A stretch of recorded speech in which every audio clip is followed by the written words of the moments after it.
Les hommes retombent souvent dans leurs vieilles habitudes de donner des conseils ou d'essayer de régler les choses quand leurs conjointes sont contrariées. Mais cette stratégie n'aide pas souvent. Souvent, ça se retourne même contre eux.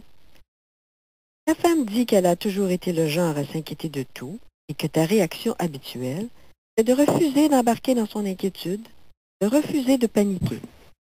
Est-ce que ça a fonctionné aussi bien quand elle a eu le cancer? Non. En fait, ce que je disais n'avait comme pas d'impact sur elle. Parce qu'elle lisait tout ce qu'il peut trouver sur le sujet. Il peut arriver ceci, il peut arriver cela, et moi, je restais là à lui dire, voyons, ne t'en fais pas avec ça. Tu vas t'en sortir. Tu vas faire de la chimio, puis tout va être correct. Et elle s'inquiétait quand même. C'est comme parler à un mur. Je sais pas si t'es marié ou non, ou si t'es en couple, mais c'est comme parler à un mur des fois, tu sais. Elle dit qu'elle t'entend, mais ça ne change absolument rien, et ça finit jamais, mon vieux.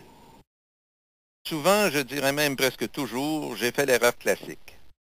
Ma femme me parlait de quelque chose qui l'inquiétait ou me posait une question, puis je lui répondais comme si je lui apportais la solution qu'elle cherchait.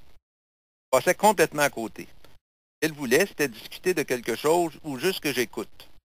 C'était moi. J'essayais de répondre à sa question. C'est tellement bizarre, je te dis. J'aurais dû le savoir pourtant. Et un beau jour, j'ai compris. Et maintenant, je réussis à me taire. Pendant longtemps, on s'est chicané parce que je réagissais comme ça. J'essayais de jouer au héros qui règle tous les problèmes. Et souvent, je réussissais juste à empirer les choses. C'était vraiment, vraiment difficile.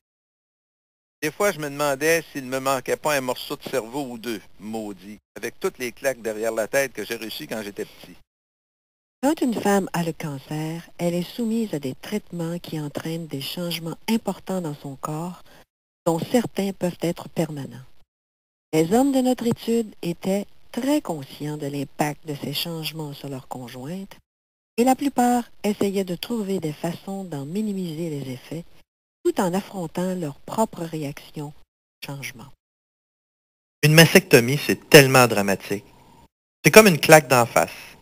La première fois que tu vois ça, là, c'est vraiment un choc. Il a fallu que je me parle, que je réfléchisse. Qu'est-ce que je vais lui dire? Il faut pas dire la mauvaise affaire, parce que c'est délicat pour elle. Au début, elle voulait pas se déshabiller devant moi. Je pense qu'elle essayait de m'éviter ce changement-là. Mais ça finit par passer. J'ai fini par lui dire, je peux pas imaginer ce que ça peut être de vivre avec quelque chose d'aussi radical que ça. Je veux pas parler pour toi, mais dans mon livre à moi, ça change absolument rien. Je trouve ça terrible ce que tu as fait à face avec ça. Mais Seigneur, tu sais quoi? Ça nous a redonné du temps et ça t'a sauvé la vie. Peu importe ce que j'ai dit, ça a eu l'air de fonctionner parce qu'elle est beaucoup plus à l'aise maintenant. On est toujours très proches. Mais elle continue de s'inquiéter, comme bien des femmes, à propos de son poids, de ses vêtements qui lui font plus. Et maintenant, il faut qu'elle s'occupe d'aller acheter une prothèse, puis toutes les choses qui vont avec ça. Finalement, on revient au même problème. Quand elle a perdu son sein, je me suis demandé comment j'allais réagir. Et je me suis dit que peu importe de quoi elle aurait l'air, je l'aimerais comme ça. En fait, à ma grande surprise, je n'ai pas eu l'impression d'avoir perdu quelque chose parce qu'elle s'était fait enlever un sein, comme je pensais que j'aurais réagi. J'ai toujours continué de la voir comme une partenaire sexuelle. Vraiment essayé de m'assurer qu'elle comprenait ça et qu'elle sentait bien que la perte d'un sein, ce n'était vraiment pas un problème pour moi. Comme elle me connaît, moi qui ai peur du sang et des opérations, elle avait peur que je me détourne d'elle. Et elle disait déjà qu'elle se sentait comme une infirme. Alors, j'ai caché ma peur de la voir et de la toucher. Je me suis forcé d'agir comme si de rien n'était.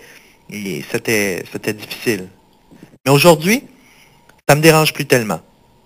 Je suis encore un peu mal à l'aise, mais c'est rien comparé au début. Je viens avec elle parce que je l'aime. Ensemble, on peut réaliser de grandes choses et on se complète vraiment bien. Pour elle, ça revenait toujours à la fameuse question. Je n'ai pas satisfait de mon apparence. Je suis fatigué d'en entendre parler. Je passe mon temps à lui dire que ce n'est pas vrai. Je lui ai enlevé beaucoup de tissu autour du sein. Au début, elle pensait que ça me rebuterait. Et je lui ai dit non. Pourquoi est-ce que ça me rebuterait? J'en riais même, et je lui disais, comment est-ce que tu peux penser ça? Regarde le prix que tu as gagné. Regarde-moi donc. Les changements dans le corps des femmes s'accompagnent aussi de bouleversements dans leur sexualité. Les hommes vivent difficilement ces bouleversements et ont parfois du mal à se sentir proches de leur conjoint. Plus elle demandait d'attention, plus elle était vulnérable. Moi, je la voyais comme une partenaire sexuelle. J'essayais, mais je n'étais pas capable. Et surtout après sa chirurgie. Que tu sais, quand on avait des relations sexuelles, on essayait d'en avoir, je ne pouvais pas m'empêcher de voir sa cicatrice, tu comprends. Je me mettais à penser au cancer. Je voyais ce qu'on était en train de faire, puis je n'étais plus capable de performer. C'est qu'à cause de ça, elle se sentait moins femme. J'aurais aimé que ça se passe autrement. On a vécu des moments difficiles en termes de sexualité. C'est pas comme si j'avais perdu l'intérêt ou le goût, pas du tout.